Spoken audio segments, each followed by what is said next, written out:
Bueno, ellos se fueron muy específicos y muy lindos a lo que nada genera daño, y yo voy a mostrar un poquito de cosas que sí pueden generar daño si no las hacemos como corresponden. Tanto la endociclofotocoagulación como la ciclofotocoagulación se utiliza como mostraron los otros médicos, láser de diodo infrarrojo de 810 nanómetros.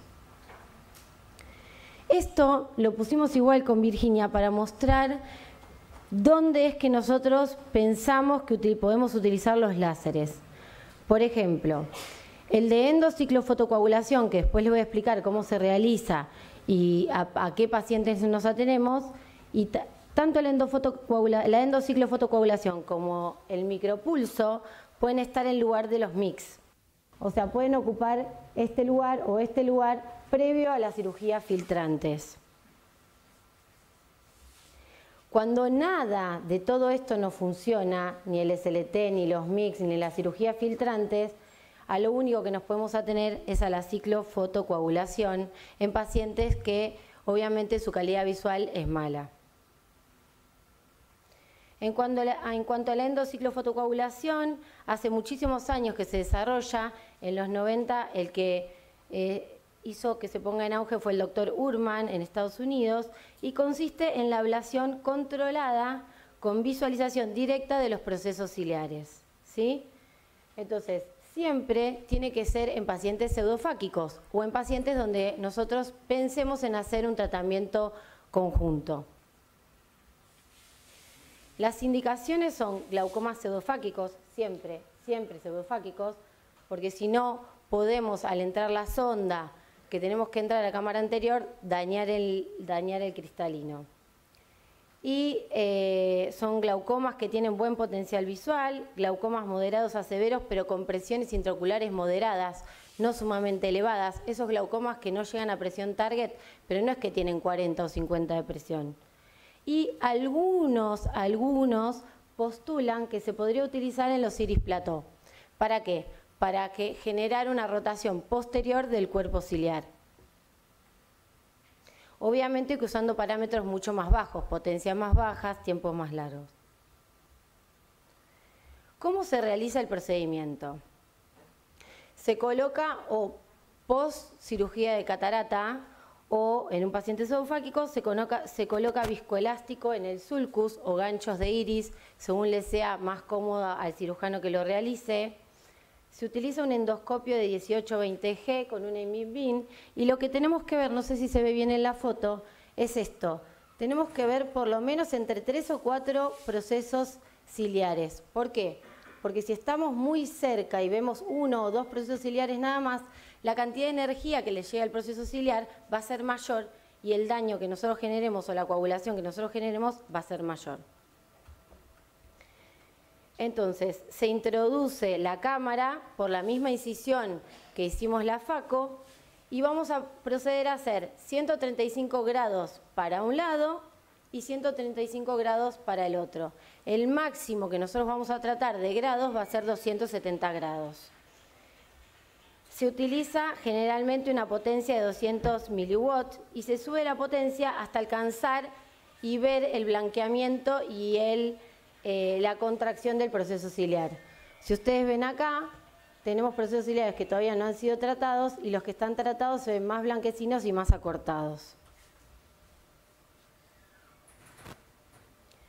¿Qué le vamos a dar a nuestros pacientes en el posquirúrgico? Se utiliza acetato de prednisolona cada 2 horas. Acá dice la primera semana, pueden a veces ser días menos. También se le da AINES cada 8 horas. Y luego, después de la primera semana, se le da las 2 medicaciones 4 veces por día y no se debe retirar la medicación antiglaucomatosa. Solo se va a ir retirando de a poco según cómo evolucione cada uno de nuestros pacientes. ¿Qué complicaciones podemos tener con la endociclofotocoagulación? Bueno, puede existir fibrina en cámara anterior, siempre respuesta inflamatoria va a ser, porque no se olviden que el diodo trabaja sobre el pigmento. El pigmento es los 2 epitelios, el pigmentario y no pigmentario que existen en el cuerpo ciliar, son los que nos llevan a tener barrera hematocular. Cuando nosotros afectamos esa barrera hematocular, siempre vamos a tener inflamación. Entonces, va a haber fibrina en cámara anterior. Otra de las causas de las complicaciones puede ser picos hipertensivos post-tratamiento e IPEMAS. Esas tres son las más frecuentes. También puede existir edema macular cistoideo, disminución de la agudeza visual en 2 líneas o más, hipotonía transitorio, desprendimiento coroideo, iris bombé y hasta glaucoma maligno. Se ha reportado el menos del 1%, pero se ha reportado glaucoma maligno también. Ahora vamos a hablar de la ciclofotocoagulación transescleral. Las indicaciones que tenemos son glaucomas siempre refractarios, ¿sí? En general se utilizan en glaucomas neovasculares, donde ya no podemos colocar implantes tubulares y que no tienen agudeza visual y queremos evitar el dolor y tener un ojo ciego doloroso, ¿sí? Entonces podemos utilizarlo en glaucomas con aceite de silicón, en fallas de cirugía filtrantes anteriores, en queratoprótesis y generalmente se utiliza en ojos ciegos, como dije antes.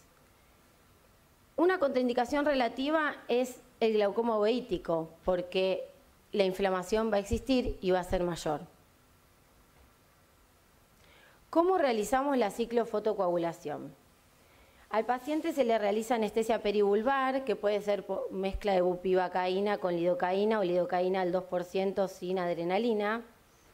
Y lo que se utiliza es una sonda tipo G-Probe que se posiciona justo en el limbo. Si ustedes pueden ver acá, la sonda está justo posicionada justo donde termina el limbo. Atrás, a 1.2 milímetros, va a estar la fibra óptica. Esa fibra óptica sobresale de la sonda 0,7 milímetros para hacer una pequeña indentación sobre la conjuntiva y sobre la esclera para que el láser pueda actuar bien en la pars plicata del cuerpo ciliar. Los parámetros convencionales que se utilizan son una potencia de 2000 miliwatts, la duración de 2 segundos y son disparos que se dan entre 4 a 6 disparos por cuadrante, ¿sí? No más en lo posible de 18 a 20 disparos. Ustedes ven que acá figura los puntos, es diferente al micropulsado, porque el micropulsado es algo continuo, uno lo aplica continuamente, con una cadencia determinada pero continua. En cambio acá, la ciclodestrucción se hace punto por punto, y lo que nos va a dar el intervalo entre punto y punto va a ser el diámetro que tenga la sonda, ¿sí? Entonces, y se trata siempre de dejar la zona temporal libre de tratamiento. Como máximo, también como la endociclocoagulación, se realiza 270 grados. Es muy importante, pero muy importante, comenzar el tratamiento con valores de potencia bajos y subirlos hasta escuchar lo que llamamos el POP. Y luego tratar de reducirlos a un valor subumbral, o sea que no lo escuchemos tan claramente al POP, pero que sí exista, ¿sí? Y esto también es importante, los valores fijaros deberán tener relación con la pigmentación del ojo. Si tenemos ojos claros vamos a usar mayor potencia y si tenemos ojos oscuros vamos a usar menor potencia. En general se empieza con, por más de que el tratamiento convencional nos diga que son 2000 miliwatts, se empieza con 1500 o 1750 de miliwatts. Hay una técnica que se llama slow coagulation, que fue descrita por Gasterland, que lo que él propone es utilizar mayor tiempo con menor poder y así llegar al mismo resultado. ¿Qué hacemos post tratamiento de estos pacientes? Se le da esteroides tópicos, acetato de prednisolona cada 2 horas. Algunos autores dan esteroides de depósitos subconjuntivales, cicloplégicos para evitar tanta inflamación y el dolor, y no se retira tampoco la medicación antiglaucomatosa. El control se va a hacer a las 24 horas, a la semana y a las 4 semanas. Y esto lo quise volver a poner porque es lo que marca la diferencia entre el micopulso y la ciclofotocoagulación. Esto se hace en refractarios, se hace en quirófano y se puede repetir, pero pensemos que acá estamos coagulando, estamos quemando el cuerpo ciliar, no acá.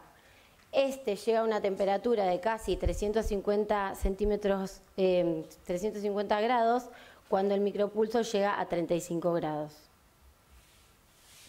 Las complicaciones pueden ser edema de córnea, como se ve en la primera foto, una excesiva reacción inflamatoria en la cámara anterior, hipotonía ocular que puede ser transitoria o permanente, disminución de la agudeza visual, desprendimiento coroideo, edema macular y la peor de las complicaciones, que es la tisis bulbi. Que hay muy pocos casos reportados, pero existe cuando usamos valores altos de potencia. Entonces, los riesgos ya los dijimos recién. En cuanto a los beneficios, es que no es incisional, no tiene riesgos de infección, se puede realizar de urgencia si un paciente lo llegase a necesitar, no es necesario ni evitar ni suspender los anticoagulantes ni nada en cualquiera de los pacientes, tiene una respuesta rápida, es repetible y no limita a futuros tratamientos quirúrgicos. Bueno, y además tiene un buen perfil de eficacia. Como corolario me gustaría decir que no hay procedimientos buenos o malos, solo hay indicaciones para cada uno de esos procedimientos. Muchas gracias.